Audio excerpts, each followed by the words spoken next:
सच्चिदानंद सद्गुरु साईनाथ महाराज की जय। भारती साई बाबा सौख्यदातार जीवा,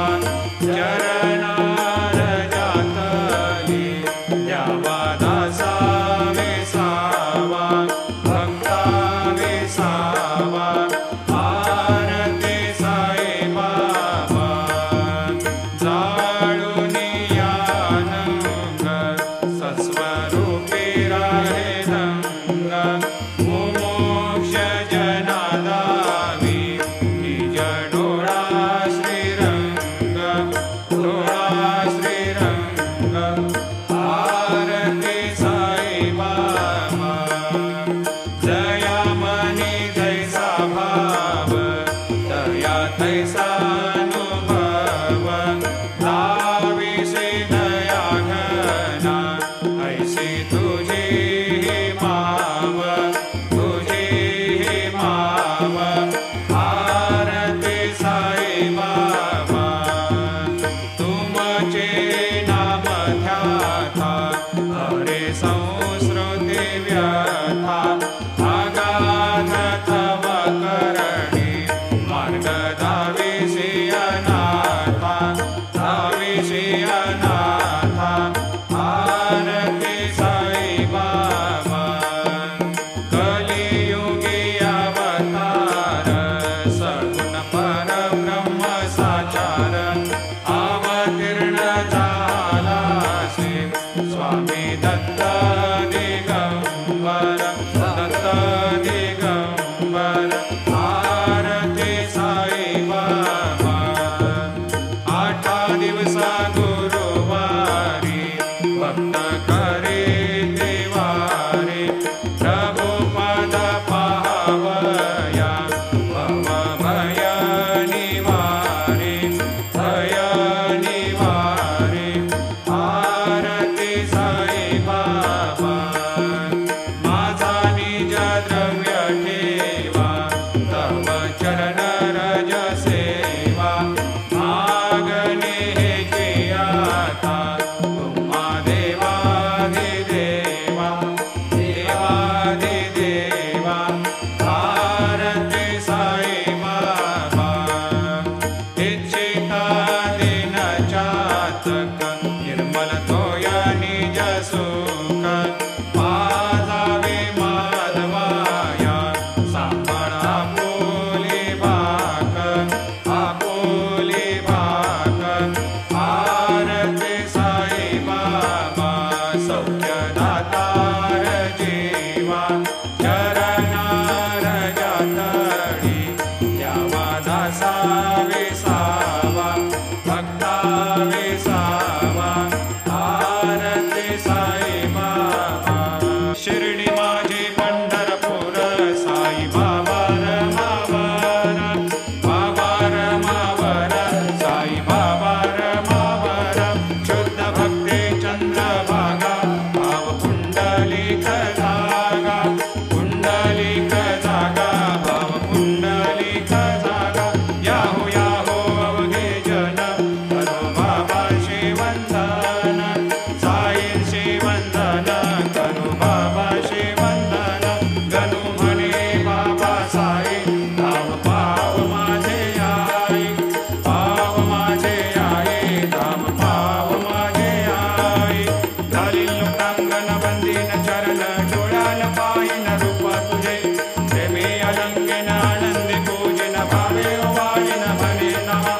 त्वमेव माता पिता त्वमेव, त्वमेव बंधु सखा त्वमेव, त्वमेव विद्या द्रविणं त्वमेव, त्वमेव सर्वं मम देवदेव। कायेन वाचा मनसेन्द्रियैर्वा बुद्ध्यात्मना वा प्रकृतिस्वभावा, करोमि यद्यत् सकलं परस्मै नारायणाय समर्पयामि। अच्युतं केशवं रामनारायणं, कृष्णदामोदरं वासुदेवं हरिं, केदारं माधवं गोपिकावल्लभं, जानकीनायकं रामचन्द्रं भजे। हरे राम,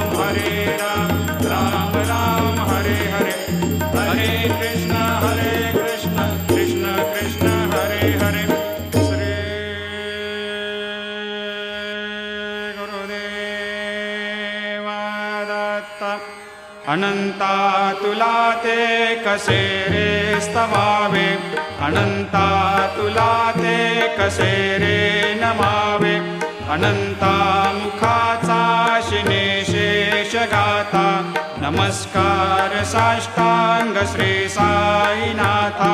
स्मरावे मनी त्वत्पदा नित्य भावे, पुरावे तरे भक्ति साठे स्वभावे, तरावे जगातारुणी मायताता, नमस्कार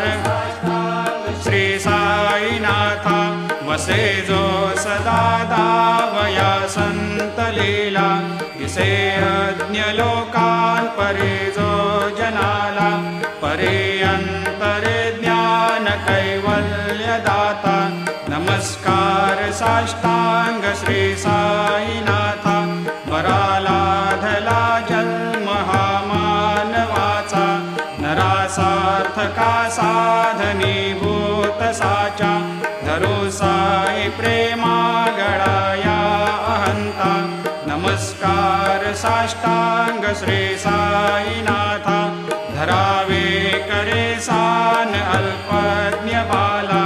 करावे अम्हा धन्य चुंबो निघाला, मुखे गाल प्रेमे पराग्रास आता, नमस्कार श्री साईनाथा, सुराधिक ज्यांच्या पदा वंदिता ते, शुकाधिक ज्यांते समानत्व देते, प्रयागादि तीर्थे पदे नम्र होता, नमस्कार साष्टांग श्री साईनाथा, तुझ्या ज्या पदा पाहता गोप बाले, सदा रंगलेचे स्वरूपे मिळाले, करी रास क्रीडा सवे कृष्णनाथा, नमस्कार साष्टांग श्री साईनाथा, तुला मागतो मागणे एक द्यावे, करा जोडितो दीन अत्यंत भावे, भवी मोहनी राज हातारे आता, नमस्कार श्री साईनाथा, ऐसा येई बा साई दिगंबरा, अक्षय रूपावतारा, सर्व हे व्यापक तो, श्रुती सारा अनुसया त्रिकुमारा, बाबा येई बा, काशी स्नान जप प्रतिदिवशी, कोल्हापूर भिक्षेशी, निर्मल नदी तुंगा जलप्राशी, निद्रा माहुर देशी, ऐसा येई बा, झोळे लोंबत से वाम करे, त्रिशूल डमरो धारे, भक्तावर दसदा सुखकारे, देशील मुक्तिचारे, ऐसा येई बा, पायी पादुका जपमाला, कमंडलो मृगछाला, धारण कर सेवा, नागजटा मुकुट शोभतो माथा, ऐसा येई बा, तत्पर तुझाया जे ध्यानी, अक्षय त्यांचे सदनी, लक्ष्मी वास करे, दिन रजनी रक्षसे संकट वारुणी, ऐसा येई बा, या परिध्यान तुझे गुरुराया, दृश्य करी नयनाया, पूर्णानंद सुखे, हे काया लाविशी हरि गुण गाया, ऐसा येई बा, साई दिगंबरा, अक्षय रूपावतारा, सर्व हि व्यापक तो, श्रुती सारा अनुसया त्रिकुमारा, बाबा येई बा, सदा सस्वरूपं चिदानन्दकन्दं, जगत्सम्भवस्थान संहार हेतुं, स्वभक्तेच्छया मानुषं दर्शयन्तं, नमामीश्वरं सद्गुरुं साईनाथं, भवद्वांतविध्वंसमार्तण्डमीड्यं, मनोवागतीतं मुनिर्ध्यानगम्यं, जगद्व्यापकं निर्मलं निर्गुणत्वां नमामीश्वरं सद्गुरुं साईनाथं भवाम्भोधिमग्नार्दितानां जनानां स्वपादाश्रितानां स्वभक्ते प्रियाणां समुद्धारणार्थं कलौ सम्भवन्तं नमामीश्वरं सद्गुरुं साईनाथं सदा निम्बवृक्षस्य मूलाधिवासात् सुधास्राविणं तेक्तमप्यप्रियन्तं तरुं कल्पवृक्षाधिकं साधयन्तं नमामीश्वरं सद्गुरुं साईनाथं सदा कल्पवृक्षस्य तस्याधिमूले भवद्भावबुद्ध्या सपर्यादिसेवां नृणां कुर्वतां भोक्तिमुक्ते प्रदन्तं नमामीश्वरं सद्गुरुं साईनाथम् अनेकाश्रुता तर्क्यलीलाविलासै समावेशकृतेषान् भास्वत्प्रभावम् अहं भावहीनं प्रसन्नात्मभावम् नमामीश्वरं सद्गुरुं साईनाथं सतां विश्रमाराममेवाभिरामं सदा सज्जनैः सस्तुतं सन्नमद्भिः जनामोददं भक्तभद्रप्रदन्तं नमामीश्वरं सद्गुरुं साईनाथम् अजन्माद्यमेकं परब्रह्म साक्षात् स्वयं सम्भवं राममेवावतीर्णं भवद्दर्शनात् सम्पुनीतप्रभोऽहम् नमामीश्वरं सद्गुरुं साईनाथम् श्रीसाईश कृपानिधेऽखिलनृणां सर्वार्थसिद्धिप्रदां युष्मत्पादरजप्रभावमतुलं धातापि वक्ता क्षमः सद्भक्त्या शरणं कृताञ्जलिपुट सम्प्रापितोऽस्मि प्रभो श्रीमत्साई परेशपादकमलान् न्यान्यच्छरण्यं मम सायिरोपधर रागोत्तमं भक्तकामविबुधद्रुमं प्रभुं माययोपतचित्तशुद्धये चिन्तयाम्यहमर्निशं मुदा शरत्सुधांशुप्रतिमं प्रकाशं कृपातपत्रं तव साईनाथ त्वदीयपादाब्जसमाश्रितानां स्वच्छायया तापमपाकरोतु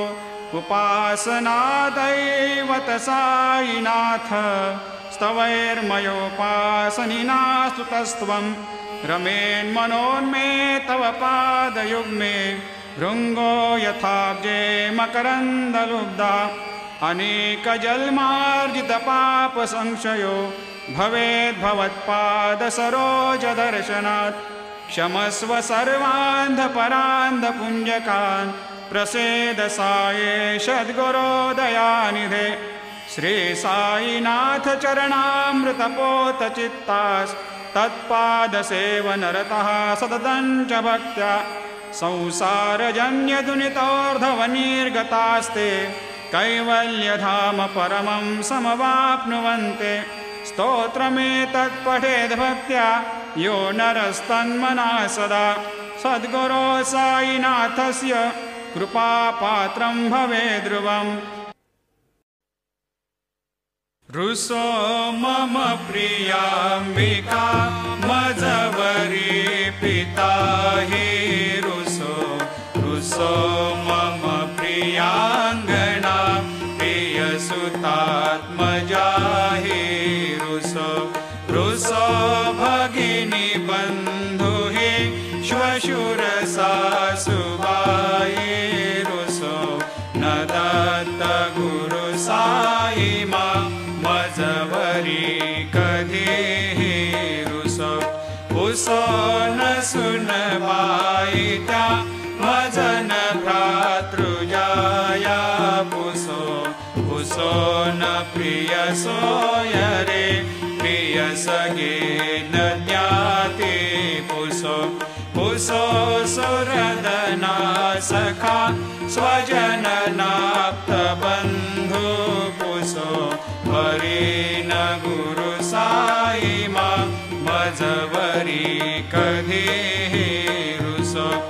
रुसो न बलामूले तरुण रुद्धहीना पुसो पुसो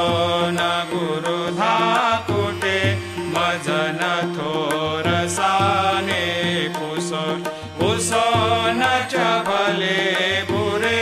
सुजन साधुहीना पुसो परे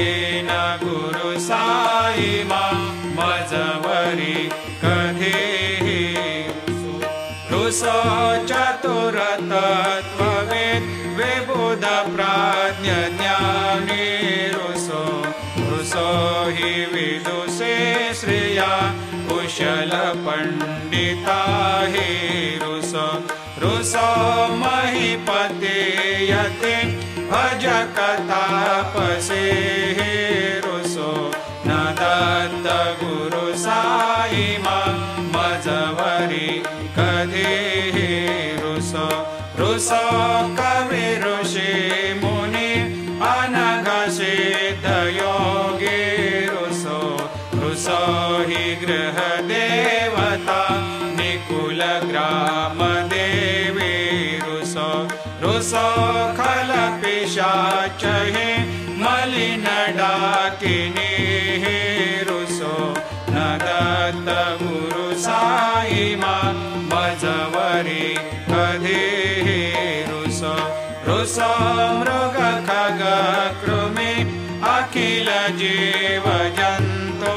रुसो रुसो विटप प्रस्तरा अचल आपगाब्धे रुसो रुसो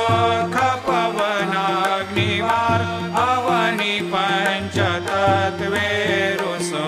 न दत्त गुरु साई मा मजवरी कधीहि रुसो रुसो विमल किन्नरा अमल यक्षिणी रुसो रुसो शशि खगादे गगनि तारकाहि रुसो रुसो अमर राज हे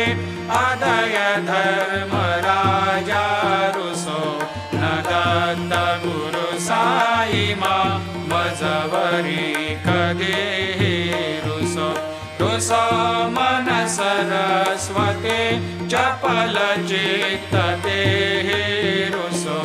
रुसो वपुदिशा किला कठिन काल तो हि रुसो रुसो सकल विश्व हे मयि तु ब्रह्म गोलं रुसो न दत्त गुरु साई मा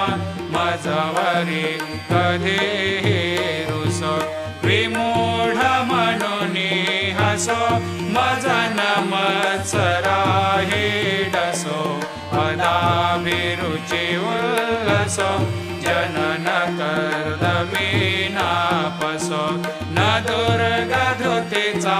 धसो अशिव भाव मागे कसो प्रपंची मन हे रुसो दृढ विरक्ति चित्ते ठसो कुणाची घृणा नसो न च स्पृहा कशाची असो सदैव हृदये वसो मनसि ध्यानि साई वसो पदे प्रणय रसो निखिल दृश्य बाबादिसो न दत्त गुरु साई मा उपरि जनेला रुसो हरि ओम यज्ञेन यज्ञमयजन्त देवा स्थानि धर्माणि प्रथमान्यासन्न तेहनाकं महिमान सजन्त यत्र पूर्वे साध्या सन्ति देवाः ॐ राजाधिराजाय प्रसह्य साहिने नमो वयं वै श्रवणाय कुर्महे समे कामान् कामकामाय मह्यं कामेश्वरो वै श्रवणो दधातु कुबेराय वै श्रवणाय महाराजाय नमः ॐ स्वस्ते साम्राज्यं भोज्यं स्वराज्यं वैराज्यं पारमेष्ठ्यं राज्यं महाराज्यमाधिपत्यमयं समन्तपर्या ईशात् सार्वभौमः सार्वायुषान्त्राधात् परार्धात् पृथिव्यै समुद्रपर्यन्ताया एकराळिति तदप्येष श्लोकोऽभिगीत मरुतः परिवेष्टारो मरुतस्यावसङ्ग्रहे आवीक्षितस्य कामप्रेर्विश्वे देवा सभासदैते श्रीनारायण वासुदेवाय सच्चिदानन्द सद्गुरु साईनाथ महाराज की जय। करचरणकृतं वा कायजं कर्मजं वा श्रवणनयनजं वा मानसं वा अपराधं विहितमविहितं वा सर्वमेतत्क्षमस्व। जय जय करुणाब्धे श्रीप्रभो साईनाथ श्री सच्चिदानंद सद्गुरु साईनाथ महाराज की जय।